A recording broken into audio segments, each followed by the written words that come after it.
My dear students, I hope कि आपने limit का फर्स्ट वीडियो जरूर देखा होगा और उसको 2-3 बार रिवाइज करके थोड़ा बहुत समझने की कोशिश की होगी कि लिमिट एक्चुअल में होती क्या है। तो फर्स्ट वीडियो में हम लोगों ने ये सीखा कि लिमिट में x का जो वैल्यू है वो एग्जैक्टली उतना नहीं होता है जो हमें गिवन है, वो उधर अप्रोच करता है। जैसे सपोज करो अगर हमें लिमिट x अप्रोचिंग टू 1 बोला हुआ है, इट मींस जो x का वैल्यू है वो 1 की तरफ अप्रोच कर रहा है।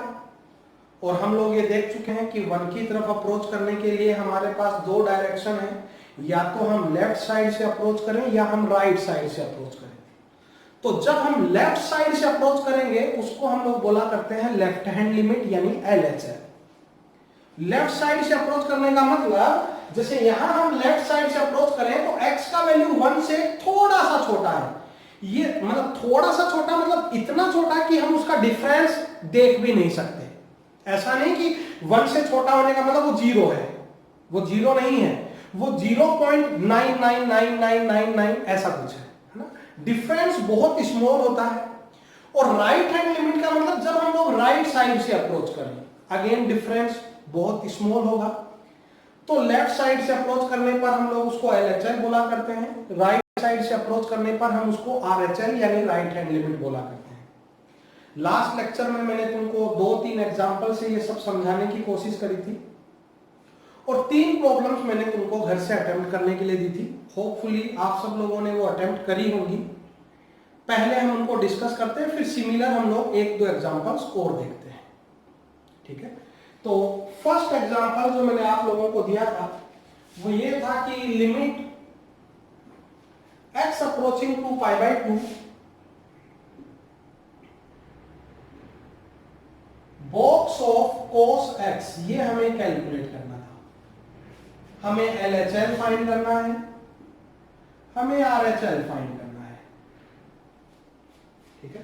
चलो मैं आप लोगों को LHL और RHL लिखने का भी मेथड सिखाता हूं। LHL का मतलब ये हुआ कि हमें लेफ्ट साइड से मूव करना है तो हम इसको π/2 माइनस लिखेंगे, मतलब π/2 से थोड़ा छोटा है ना। ये LHL को रिप्रेजेंट करने का सिंबल होता है। सिमिलरली अगर हमें RHL को रिप्रेजेंट करना होता तो शायद आप लोग समझ गए कि RHL को रिप्रेजेंट करने के लिए मैं यहां π/2 प्लस लिखता, ठीक है। मैं यहां π/2 क्या लिखता, प्लस। ये LHL होता है, π/2 से थोड़ा छोटा है, ये π/2 से थोड़ा बड़ा है, तो ये RHL है। यहां हम राइट साइड से अप्रोच करेंगे। तो इसको मैं थोड़ा सा आसानी से समझा, ऐसा नहीं है कि हम यहां π/2 पुट कर दें, गड़बड़ हो जाएगी। अगर हमने यहां π/2 पुट किया तो cos π/2 0, 0 का बॉक्स 0, LHL भी 0, RHL भी 0, जबकि ऐसा नहीं है। जितने भी स्टूडेंट्स ने LHL एंड RHL बोथ आप 0 लिखा है वो सब गलत है ना। हमें यहाँ अप्रोच कराना है। देखो मैं अप्रोच करा के बताता हूं। मैंने cos x का ग्राफ यहाँ ड्रॉ किया, ये हम लोगों का cos x है, ये π/2 है, ये 0 है, ये 1 है और ये हमारा पाई है। अगर हम LHL की बात करें तो हमें लेफ्ट साइड से मूव करना है। ध्यान से देखो, जब मैं π/2 पर लेफ्ट साइड से मूव करूंगा तो हमारा वैल्यू 0 की तरफ जा रहा है, लेकिन वो x एक्सिस से ऊपर है यानी 0 से थोड़ा बड़ा है। इस केस में ये जो cos x है ये 0 की तरफ जा रहा है, लेकिन 0 से ये कुछ पॉजिटिव है, ठीक है। ये मैंने कंपोजिट फंक्शन लिखा है, संयुक्त फलन, जो हम लोग लास्ट चैप्टर में पढ़ चुके हैं फंक्शन में। तो कंपोजिट फंक्शन के केस में हम क्या करेंगे, पहले जो अंदर वाला फंक्शन है उसकी वैल्यू चेक करेंगे कि वो किस तरफ अप्रोच कर रही है और किस साइड से कर रही है। थोड़ा ध्यान से सुनो मेरे को।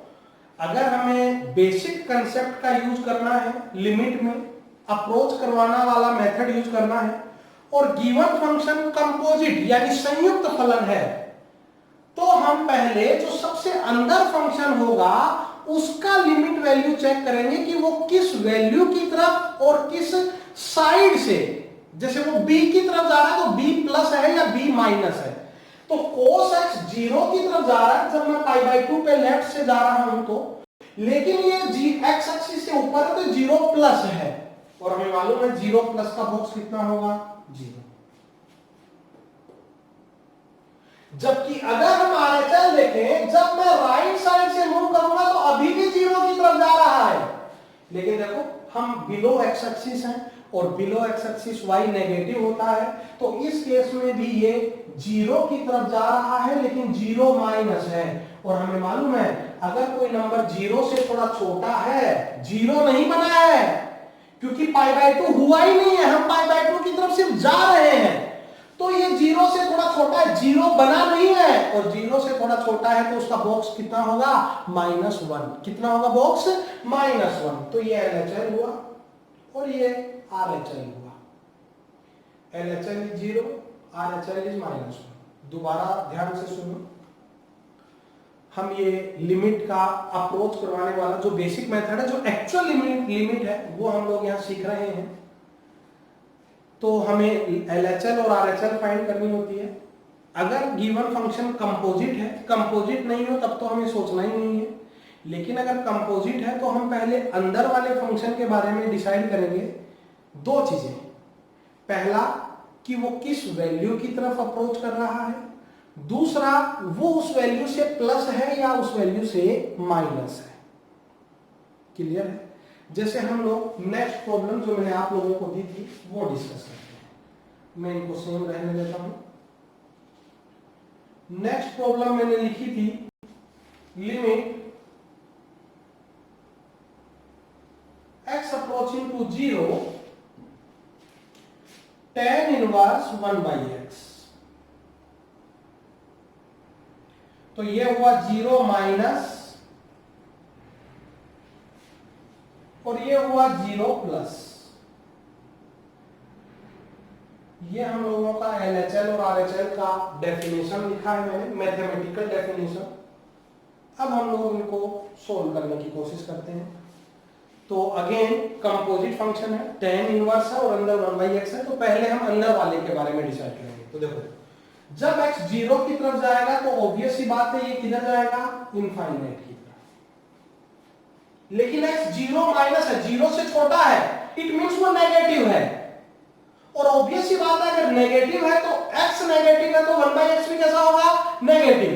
तो ये प्लस इनफाइनाइट की तरफ मूव नहीं करेगा, ये किसकी तरफ मूव करेगा, माइनस इनफाइनाइट की तरफ। और अगर आप लोगों को tan इनवर्स का ग्राफ याद हो जो हम लोग ITF में पढ़ चुके हैं, मैं यहां ड्रॉ करने की कोशिश करता हूं। ये π/2 है, ये -π/2 है, ये हम लोगों का कुछ इस तरह tan इनवर्स x का ग्राफ होता है। तो जब ये माइनस इनफाइनाइट की तरफ जाएगा तो देखो जरा वैल्यू किसकी तरफ अप्रोच कर रहा है, y का वैल्यू बोलो किधर जा रहा है, -π/2 की तरफ। तो LHL होगा -π/2। सिमिलरली अगेन x 0 की तरफ जा रहा है तो ये इनफाइनाइट की तरफ जाएगा, लेकिन इस बार x 0 प्लस है, यानी वो पॉजिटिव डायरेक्शन से आ रहा है। और अगर x पॉजिटिव है तो 1/x भी पॉजिटिव होगा, मतलब 1/x प्लस इनफाइनाइट की तरफ जा रहा है। और अगर हम प्लस इनफाइनाइट की तरफ मूव करें तो बोलो जरा y किधर मूव कर रहा है, π/2 की तरफ। तो इस केस में LHL होगा -π/2, RHL होगा +π/2। एग्जांपल्स को तुमको दोबारा रिपीट करना है इस वीडियो को। कंपोजिट के केस में अंदर वाले के बारे में हमें दो चीजें देखनी है, किस वैल्यू की तरफ जा रहा है, किस साइड से जा रहा है। जैसे b की तरफ जा रहा है तो b प्लस है या b माइनस, फिर हम बाहर वाले के डिसाइड करेंगे। जैसे मैंने एक और प्रॉब्लम दिया था, हम लोग वो भी देख लेते हैं।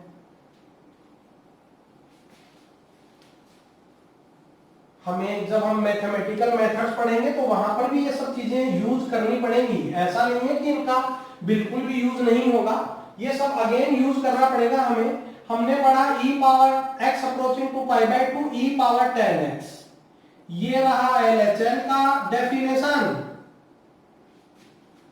और ये रहा RHL का डेफिनेशन। ये मैंने LHL और RHL का यहां डेफिनेशन लिखा है। मैं tan x का ग्राफ भी ड्रॉ कर देता हूं π/2 के अक्रॉस। ये हमारा π/2 है, ये 0 है, तो पाई बाई 2 के अक्रॉस मैं ग्राफ ड्रॉ कर देता हूं, वो कुछ इस तरह से बनेगी। ये पाई बाई 2 है। तो देखो कंपोजिट है, e पावर x और ऊपर tan x है ना। तो जब पाई बाई 2 माइनस की तरफ जा रहे हैं, ये हमारा अंदर वाला फंक्शन है कंपोजिट में, ये तो सबको समझ में आ रहा है। तो जब हम पाई बाई 2 की तरफ लेफ्ट साइड से मूव कर रहे हैं, तो देखो y का वैल्यू किधर जाता हुआ नजर आ रहा है, प्लस इनफाइनाइट की तरफ। ये प्लस इनफाइनाइट की तरफ जा रहा है, और e पावर इनफाइनाइट क्या होगा, इनफाइनाइट। जबकि अगर हम पाई बाई 2 पे राइट साइड से अप्रोच करें, तो देखो y का वैल्यू किधर जाता हुआ नजर आ रहा है, माइनस इनफाइनाइट की तरफ। इस केस में ये माइनस इनफाइनाइट की तरफ अप्रोच कर रहा है, और e पावर माइनस इनफाइनाइट कितना होगा, 0। तो इस केस में LHS इनफाइनाइट है, RHS 0 है। ठीक है, चलो एक और प्रॉब्लम हम लोग करते हैं। सपोज करो हम लोगों को एक कोई फंक्शन है fx,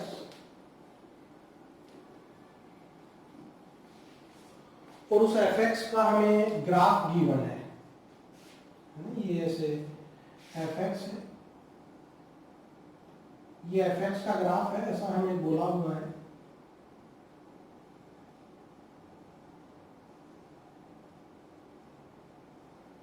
ये fx का ग्राफ है, ऐसा बोला हुआ है, और हम लोगों को ये बोला हुआ है कि limit x approaching to 0 f of x cube minus 3x power 4 equals to lambda limit x approaching to 0, इसको मैं x क्यूब नहीं करता हूं, x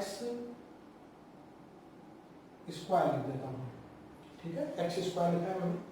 limit x approaching to 0 f of 5x power 6 minus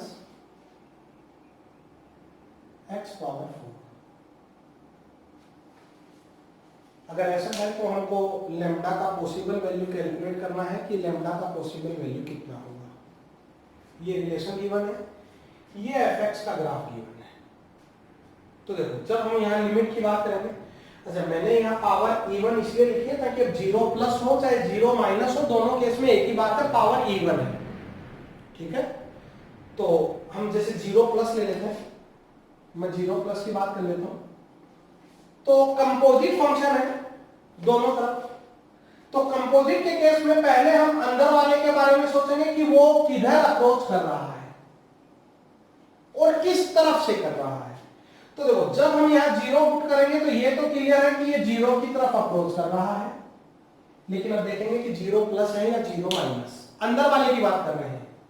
और शायद आप लोगों को पता हो कि अगर नंबर बिटवीन 0 to 1 है तो जैसे जैसे पावर बढ़ाएंगे वैल्यू डिक्रीज होगी।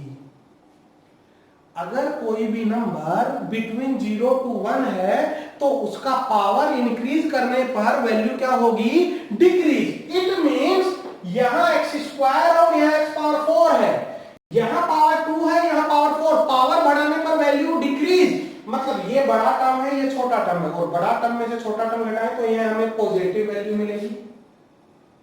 सिमिलरली यहां पावर इंक्रीज करेंगे तो वैल्यू डिक्रीज होगी। मतलब ये स्मॉलर वैल्यू है, इससे स्मॉलर वैल्यू में से अगर हम बड़ा वैल्यू सब्ट्रैक्ट करें तो हमें नेगेटिव मिलेगा। मतलब ये 0 माइनस की तरफ जा रहा है, 0 की तरफ जा रहा है लेकिन नेगेटिव साइड से जा रहा है। ये 0 प्लस क्यों हुआ और ये 0 माइनस क्यों हुआ, ये बात सबको समझ में आई। कंपोजिट है तो हम अंदर वाले के बारे में दो बातें चेक करेंगे, किस वैल्यू की तरफ जा रहा है और किधर से जा रहा है। और अगर नंबर 0 to 1 है, 0 प्लस है तो 0 से थोड़ा ज्यादा है, 0 to 1 है, 0 to 1 होने पर जैसे जैसे पावर इंक्रीज करेंगे वैल्यू डिक्रीज होगी। ऐसा हमने 4th 5th क्लास में पढ़ा हुआ है। तो इट मींस ये बड़ा नंबर है, ये छोटा नंबर है, तो ये पॉजिटिव होगा ओवरऑल, सिमिलरली ये नेगेटिव होगा। तो अब देखो अगर मैं इसको थोड़ी देर के लिए t एज्यूम कर लूं तो यहां प्रॉब्लम हो गया है f ऑफ t, और t अप्रोचिंग टू क्या हो गया है, 0 प्लस। सिमिलरली उधर हो गया है t अप्रोचिंग टू 0 माइनस और f ऑफ t। प्रॉब्लम इसमें कन्वर्ट हो गया। जीरो प्लस पर एफ टी, जीरो प्लस पे ये रहा, जीरो प्लस पर एफ टी, बोलो जरा लिमिट का वैल्यू कितना होगा 2। जीरो माइनस पर एफ टी, जीरो माइनस का मतलब तो समझ रहे हैं ना, लेफ्ट साइड से मूव करना है हमको। जीरो माइनस पर एफ टी, बोलो जरा लिमिट कितना होगा 3।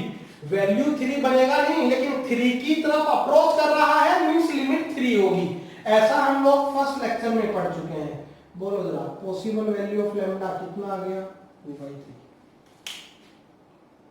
अब थोड़ा बहुत लिमिट का बेसिक समझ में आने लगा। पॉसिबल वैल्यू ऑफ लैम्डा कितना आ गया है 2/3। तो अब हम लोग नेक्स्ट लेक्चर में मैथमेटिकल मेथड्स पढ़ेंगे लिमिट को सोल्व करने के। लेकिन मैं बता दूं आप लोगों को, उन मैथमेटिकल मेथड्स में हमें कभी भी greatest integer, fractional part, inverse trigonometric function, हम लोगों को जब हम मैथमेटिकल मेथड पढ़ेंगे उनमें हमें कहीं पर भी अगर ये 3 चीजें नजर आए, हम लोग हमेशा बेसिक मेथड का यूज करेंगे। कभी भी डायरेक्ट वैल्यू पुट नहीं करेंगे, हम हमेशा पहले उस प्रॉब्लम को बेसिक मेथड से सोल्व करके ये रिमूव करेंगे, उसके बाद हम उन मेथड्स का यूज करेंगे जो हम लोग नेक्स्ट वीडियोस में पढ़ने वाले हैं। तीनों अच्छे से याद होने चाहिए। दूसरी बात, हमारे पास यहाँ पर एक और वर्ड होता है और वो वर्ड है एग्जिस्टेंस ऑफ लिमिट, कि कोई भी फंक्शन का जो लिमिट है वो एग्जिस्ट कब करेगा। ठीक है, ये बस हमें याद रहना चाहिए, एग्जिस्टेंस ऑफ लिमिट। तो लिमिट एग्जिस्ट कब करेगा, at x equal to a limit will exist if LHL और RHL इक्वल होने चाहिए और फाइनाइट एंड यूनिक होने चाहिए। किसी भी वैल्यू पर ऐसा हम लोग बोला करते हैं कि लिमिट एग्जिस्ट तब करेगा जब LHL और RHL इक्वल हो और वो आपस में फाइनाइट भी हो और यूनिक भी हो। ऐसा नहीं दोनों इनफाइनाइट है तो हम बोलते हैं limit will exist. Finite and unique होने पर ही लिमिट एग्जिस्ट करेगा, अदरवाइज हम लिख देंगे कि लिमिट डज नॉट एग्जिस्ट। तो लेक्चर 1 और लेक्चर 2 में हमने जितने भी प्रॉब्लम्स किए हैं, जितने भी एग्जांपल्स हम लोगों ने देखे हैं, सब में लिमिट एग्जिस्ट नहीं कर रही है, क्योंकि वहां LHL और RHL जो है वो डिफरेंट आ रही है। अगर LHL RHL सेम आती, यूनिक एंड फाइनाइट होती, यूनिक का मतलब एग्जिस्ट है, जैसे 2, जैसे कोई फिक्स वैल्यू 3, तो limit LHL RHL equal unique and finite, तो हम बोलते हैं कि लिमिट क्या करेगा, एग्जिस्ट करेगा। ठीक है, वीडियो को दोबारा से 2 बार जरूर देखें, जो मैंने प्रॉब्लम्स किए उनको समझने की कोशिश करें। नेक्स्ट वीडियोस में हम लोग मैथमेटिकल मेथड्स पढ़ेंगे लिमिट्स को सोल्व करने के। आई होप कि आप लोग वीडियोस को एंजॉय कर रहे होंगे। लाइक करना ना भूलें और फ्रेंड्स में शेयर जरूर करें। Thank you.